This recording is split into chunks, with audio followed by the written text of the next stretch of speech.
Welcome back. In the last episode, I spoke about 3 tasks that I would encourage you to have your board and C-suite involved in. Specifically, not performing those 3 tasks, but ensuring that they're happening in your organization. Those tasks were, number 1, identifying and prioritizing your unique risk. Number 2, setting your risk appetite to serve as a basis of informed risk management decisions. And number 3, actually making those risk management or risk treatment decisions.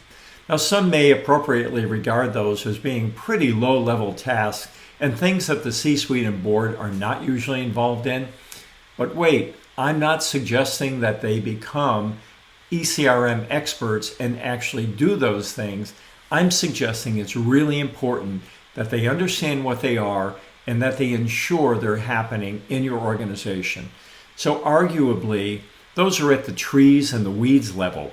Let's zoom out in this session and talk about 3 processes at the forest level where it's equally important for the board to be involved, and more specifically, for the board to oversee that these 3 things are happening. Number 1, the establishment of your ECRM program. Number 2, the implementation of your ECRM program. And number 3, the maturing of your ECRM program. And as it relates to maturing, as you may infer, what I'm talking about there and the underlying message is very clear. This is not a project with a start date and an end date. This is a journey. This is an ongoing initiative that should be equally important, and as we've discussed, equally transformational to the digitization program that you have underway in your business today. So before we begin, let's take a look at where we are in the overall series. As I've mentioned previously, we're in episode number 25. I'm recording a total of 30 episodes, including the introduction and the epilogue. All of these episodes are posted to this YouTube channel.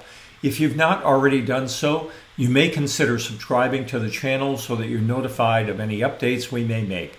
Secondarily, please post any feedback that you may have on this channel. And last but not least, if you have any friends or colleagues whom you believe may benefit from this program, please share the YouTube channel and link with them. So let's dive in. In October of 2021, Gartner published the results of its Board of Directors survey for 2022. And I'd like to read a quote from that article. In the past 5 years, the percentage of boards that consider cybersecurity a business risk has risen from 58% to 88%. This is not exactly a newsflash. Pretty much every major brokerage house, every major insurance carrier has been communicating the changes in the risk landscape over the last several years. And early on in this series, I spoke about a mosaic of inextricably linked risk, including cyber risk. Depending on which firm's report you read, you'll typically find cybersecurity as a top 5 risk today. So, on that basis, let's think about the role of the board and the C-suite.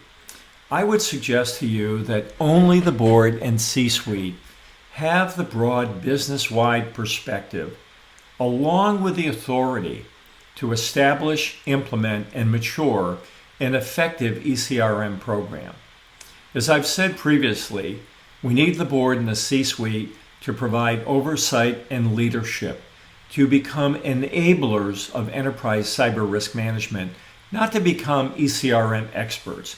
The decisions about how you will conduct enterprise cyber risk management are the most important decisions your organization will make.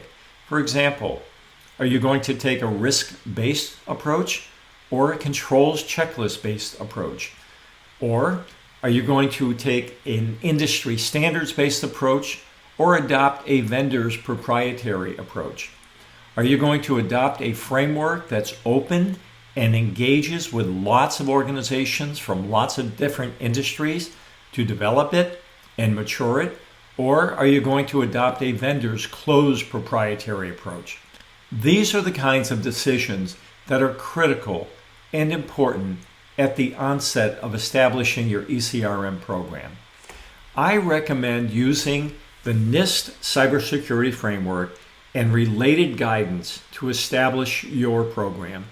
Think of this step as formalizing and documenting what you are going to do to establish your ECRM program and what your ECRM program will comprise. Next, I recommend using NIST standards and guidance, a compendium of all kinds of materials on enterprise cyber risk management that are available at no cost to help implement your program. Think of this step as formalizing and documenting how you're going to implement ECRM. As it relates to maturing your ECRM program, I highly recommend institutionalizing the fact that you're going to do it and how you're going to get better and better at ECRM. That is, again, maturing your program. And once again, you can do this using a NIST tool entitled Building Cybersecurity Capability, Maturity, and Resilience.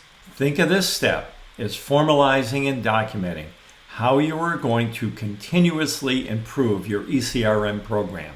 Help your board focus on these three essential processes. As always, I'm wrapping up the session with suggested actions as well as references and resources. While the material is still fresh in your mind, I would encourage you to consider some of the actions and review some of the materials that I've provided. In the next episode, I will talk about successful board meeting engagement. Specifically, I'll talk about a recommended standing agenda item with 3 sub-agenda items. Number 1, to speak about your unique risk and treatment, your ongoing program. Number 2, to talk about your ECRM program advancement. How are you doing in establishing and implementing and maturing your program? And last but not least, number 3, to always talk about current events and ways in which you can undertake C-suite and board education. So with that, and until the next episode, if you like the content of this episode, please give it a thumbs up. Please subscribe to the YouTube channel if you've not already done so. Be well, be secure, and I'll see you in the next episode. Thank you.